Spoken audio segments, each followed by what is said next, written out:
સૌથી પહેલાં તો હું ડૉક્ટર ભૂપેશ ચાવડા સર અને યુનિવર્સિટીના તમામ સભ્યોનો આભાર માનું છું કે જેમણે મને ઓપોર્ચ્યુનિટી આપી કે આજે હું તમારી સમક્ષ થાઇરોઇડ વિશે કંઈક માર્ગદર્શન આપી શકીશ. સો મારું નામ છે ડૉક્ટર પ્રદીપ દલવાડી અને હું છું endocrinologist. So what is this endocrinology? એન્ડોક્રાઇનોલોજીનો મતલબ શું થાય? કોઈ કહેશે મને? What is this endocrinology? See ઘણીવાર આપણે સાંભળ્યું હોય ને, કાર્ડિયોલોજી એટલે હાર્ટના સ્પેશિયાલિસ્ટ, નેફ્રોલોજી એટલે કિડનીના સ્પેશિયાલિસ્ટ. એવી રીતે આપણા શરીરમાં ઘણા બધા હોર્મોન્સ છે અને આ બધા હોર્મોન્સ છે ને રોજ ડાન્સ કરતા હોય. ઘણીવાર એ ડાન્સ કરતા હોર્મોન ડિસ્ટર્બ થઈ જાય અને જ્યારે હોર્મોનનો પ્રોબ્લેમ થાય અને હોર્મોન રિલેટેડ કોઈ પણ બીમારી થાય ત્યારે જે સુપર સ્પેશિયાલિસ્ટની તમને જરૂર પડે એટલે કે એન્ડોક્રાઇનોલોજિસ્ટ. એટલે હું છે ને હોર્મોનની જે આપણી ગ્રંથિ છે એ ગ્રંથિનો સ્પેશિયાલિસ્ટ છું અને આજે આપણે હોર્મોનની એક ગ્રંથિ વિશે ડિસ્કસ કરીશું જેનું નામ છે થાઇરોઇડ. સી થાઇરોઇડ ગ્લેન્ડના ડિસઓર્ડર બહુ જ કોમન છે. હું આપણા ઇન્ડિયાની જ વાત કરું તો મોર દેન 20 મિલિયન લોકોને થાઇરોઇડનો પ્રોબ્લેમ છે. આ થાઇરોઇડની ગ્રંથિમાંથી ઘણા હોર્મોન્સ બને છે અને આ હોર્મોન્સના ડિસ્ટર્બન્સના કારણે ઘણા બધા પ્રોબ્લેમ થાય છે અને આ થાઇરોઇડની ગ્રંથિના હોર્મોનના પ્રોબ્લેમ ફિમેલમાં બહુ જ વધારે છે. સપોઝ કે આપણે 10 પેશન્ટ થાઇરોઇડના લઈએ ને તેમાં 8 થી 9 ફિમેલ હોય અને 1 થી 2 જ મેલ હોય. સો થાઇરોઇડ હોર્મોન ડિસઓર્ડર વિશે જાણવું અત્યંત જરૂરી છે તમારા માટે. આમાંથી બેઠેલા કેટલાને થાઇરોઇડ હોર્મોન પ્રોબ્લેમ છે? કોઈને છે? ચલો લકી છો, એટલે કોઈને થાઇરોઇડ હોર્મોન પ્રોબ્લેમ નથી. But so yes, there are so many person living with thyroid problem. But થાઇરોઇડના પ્રોબ્લેમથી ગભરાવાની જરૂર નથી. એ કંઈ બહુ શું કહેવાય જીવલેણ નથી. તમે એને ઇઝીલી મેનેજ કરી શકો છો. અને હું તો ઘણીવાર મારા પેશન્ટને કહું, ઘણીવાર થાઇરોઇડનો પ્રોબ્લેમ લઈને મારી પાસે આવે ને એટલે હું એમને કહું કે જો થાઇરોઇડની બીમારી છે અને તમારી જન્મકુંડલીમાં 101 વર્ષ જીવવાનું લખ્યું હશે તો મારો થાઇરોઇડનો પ્રોબ્લેમ એક દિવસ પણ ઓછો નહીં કરે જો તમે પ્રોપર મેનેજ કરશો તો. સો થાઇરોઇડના પ્રોબ્લેમથી ગભરાવાની કોઈ જરૂર નથી. એનું પ્રોપર મેનેજમેન્ટ છે અને જો પ્રોપર મેનેજમેન્ટ કરવામાં આવે તો કોઈ પ્રોબ્લેમ થતો નથી. Next slide. સી સૌથી પહેલાં થાઇરોઇડ ગ્લેન્ડ છે શું? Okay, C thyroid gland, next slide.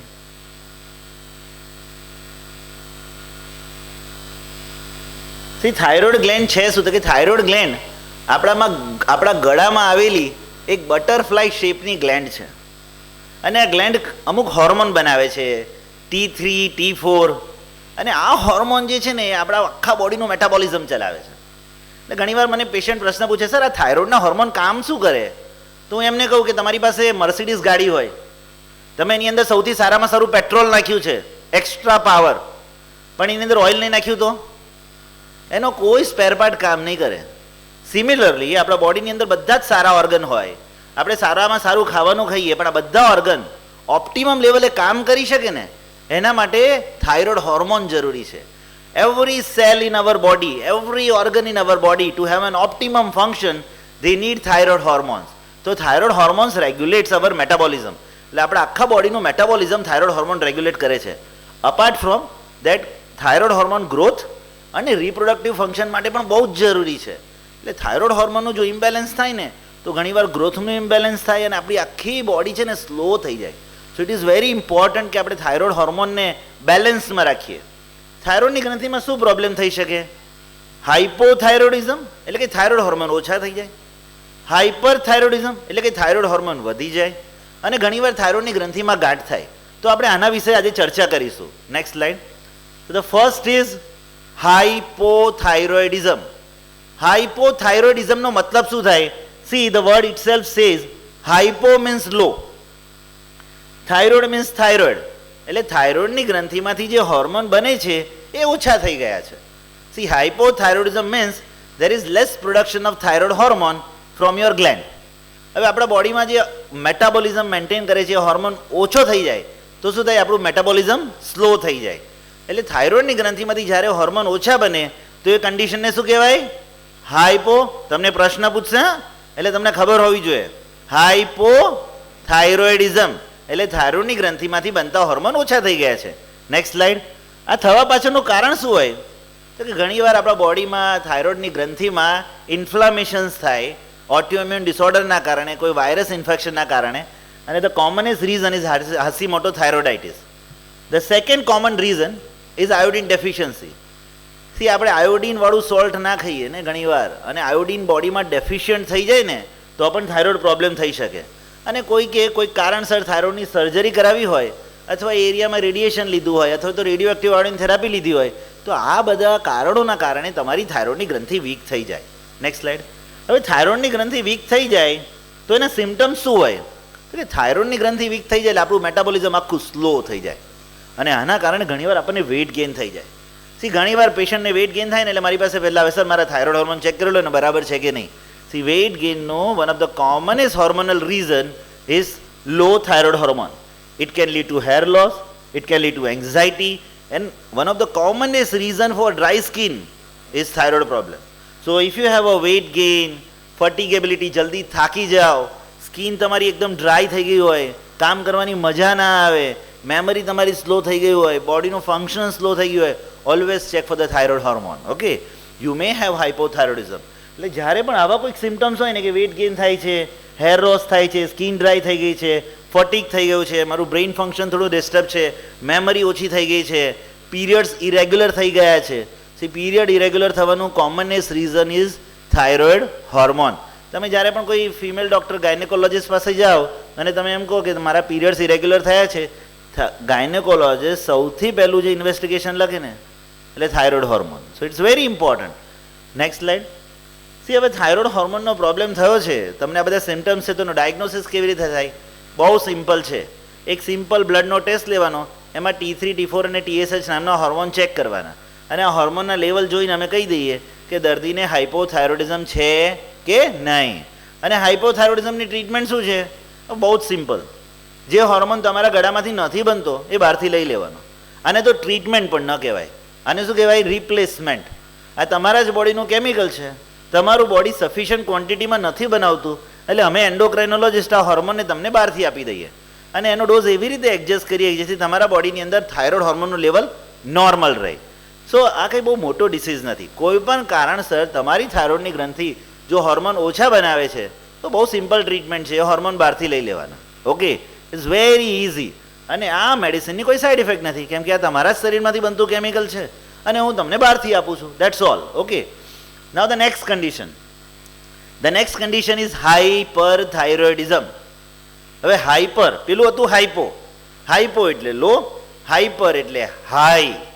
તો ઘણીવાર આપણી થાઇરોઇડની ગ્રંથિમાં એવો પ્રોબ્લેમ થાય કે થાઇરોઇડની ગ્રંથિ કેમિકલ બનાવવાની પ્રક્રિયા ફાસ્ટ કરી નાખે અને એમાંથી વધારે કેમિકલ બને. જો થાઇરોઇડની ગ્રંથિમાંથી આ બનતા હોર્મોન અથવા કેમિકલ જો વધારે માત્રામાં હોય તો એ કન્ડિશનને શું કહેવાય? હાઈપરથાઇરોઇડિઝમ. યાદ રાખજો, પૂછશે તમને. એટલે જ્યારે હોર્મોન્સ વધારે બને ત્યારે કન્ડિશનને કહેવાય હાઇપરથાઇરોઇડિઝમ. પેશન્ટ મને પૂછે શું પ્રોબ્લેમ થયો છે, હું એમને સિમ્પલ ભાષામાં કહું, તમારા મેન્યુફેક્ચરિંગ યુનિટમાંથી પ્રોડક્શન વધી ગયું છે. શું?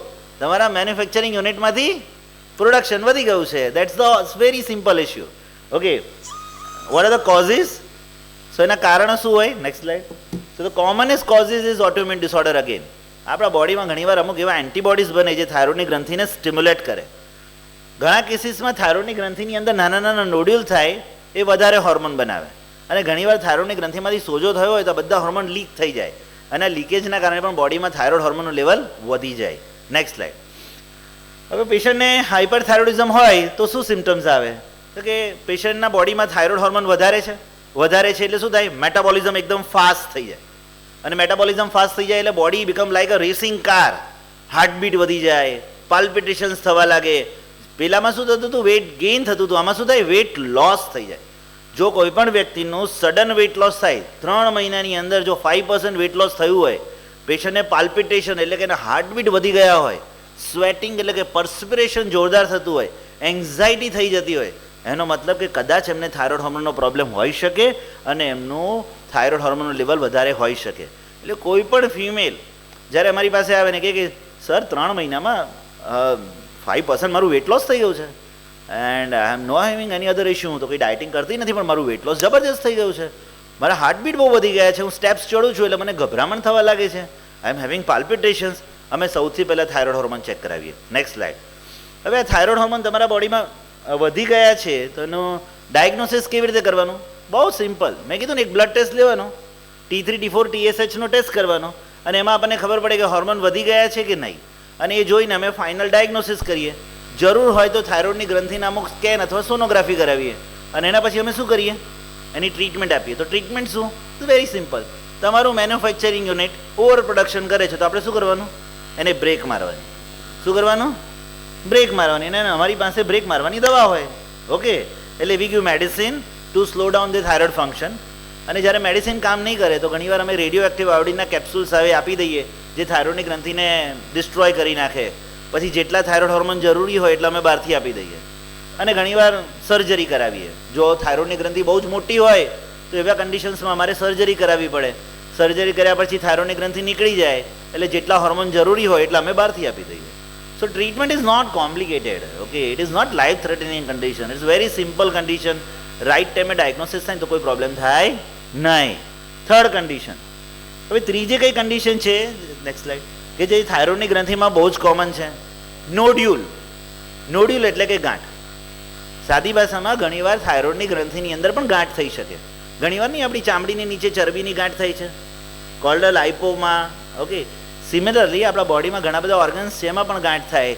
તો એવી રીતે થાઇરોઇડની ગ્રંથિમાં પણ ગાંઠ થઈ શકે, એને કહેવાય thyroid nodule. Okay, next slide. હવે થાઇરોઇડ નોડ્યુલ થવાના મુખ્ય કારણ શું હોય તો કે ઘણીવાર એ સાદી ગાંઠ હોય જે આપણને કોઈ હેરાન કરતી ના હોય. બરાબર છે. ઘણીવાર એ થાઇરોઇડની ગ્રંથિમાં જે ગાંઠ થાય એમાં કેન્સર થવાની સંભાવના હોય, જેને કહેવાય મેલિગ્નન્ટ ડિસીઝ. ઓકે, સમટાઈમ એ સિસ્ટિક હોઈ શકે, ટોક્સિક હોઈ શકે, એટલે કે કદાચ એ ગાંઠ વધારે હોર્મોન બનાવી શકે. એટલે મેજોરિટી કેસીસમાં બિનાઇન હોય, બહુ માઇનોરિટી કેસીસમાં જ એની અંદર કેન્સર થવાની શક્યતા હોય. બરાબર છે. અને કોમનેસ્ટ કોઝ શું છે ભાઈ? The iodine deficiency is a very common cause of this thyroid nodule. Next slide. હવે કે થાઇરોઇડ નોડ્યુલ થયું તો આપણે શું કરવાનું? ગભરાઈ નહીં જવાનું. કોઈ પણ જગ્યાએ જીવનમાં યાદ રાખવાનું, ગાંઠ થાય તો ગભરાવાનું નહીં, પહેલાં ડૉક્ટરને મળવાનું. હવે થાઇરોઇડની ગ્રંથિમાં નોડ્યુલ થાય એટલે અમે સૌથી પહેલાં ફિઝિકલી એક્ઝામિન કરીને જોઈએ કે ભાઈ કેટલું મોટું નોડ્યુલ છે. પછી હોર્મોનના ટેસ્ટ કરાવીએ, એ સોનોગ્રાફી કરાવીએ. અને સોનોગ્રાફીમાં અમને કંઈક ડાઉટ લાગે કે ભાઈ આમાં થોડુંક કેન્સર થવાની શક્યતા છે તો એની અમે FNAC એટલે ફાઇન નીડલ એસ્પિરેશન સાઇટોલોજી, એક સિમ્પલ ટેસ્ટ આવે એ કરાવીએ, અને એ કરાવીને અમે ડાયગ્નોસિસ કન્ફર્મ કરીએ. નેક્સ્ટ ટ્રીટમેન્ટ શું? તો કે ભાઈ જો નોડ્યુલ સિમ્પલ હોય અને ગાંઠ સાદી હોય અને આપણને હેરાન ના કરતી હોય તો આપણે એને પણ હેરાન નહીં કરવાની. લીટ ઇટ બી, એનું જસ્ટ મોનિટરિંગ કરવાનું. બરાબર છે.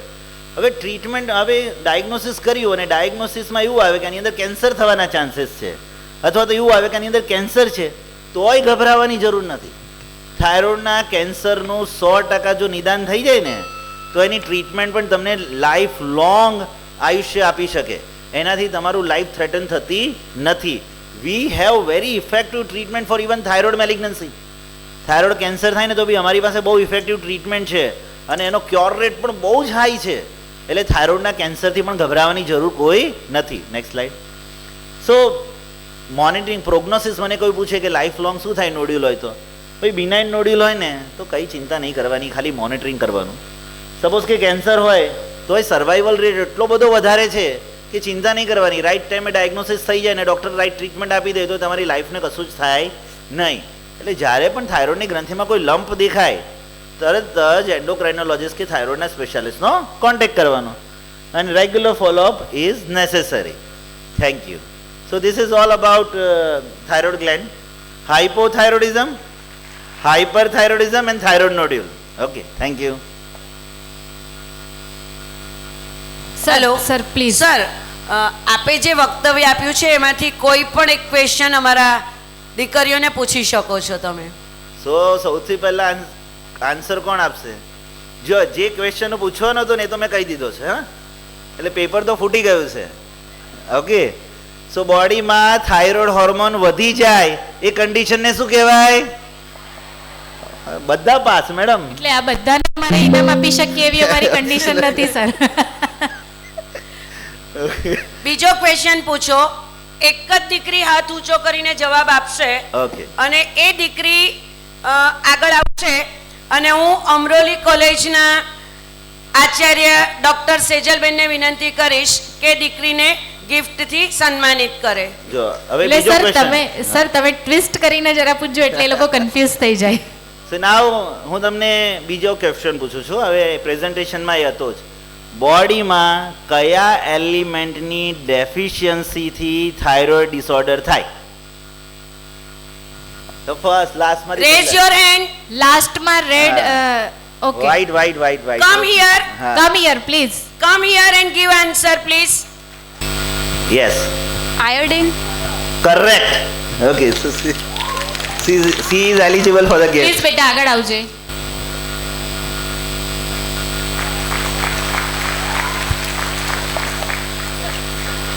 હેલો પ્રદીપ સર, પ્લીઝ તમને સન્માનિત કરવાના બાકી છે. પ્લીઝ, તમારો સમય અમને બહુ મૂલ્યવાન લાગે છે, પણ આજના અવસરે તમને સન્માનિત ન કરીએ તો અમે અધૂરા કહેવાઈએ.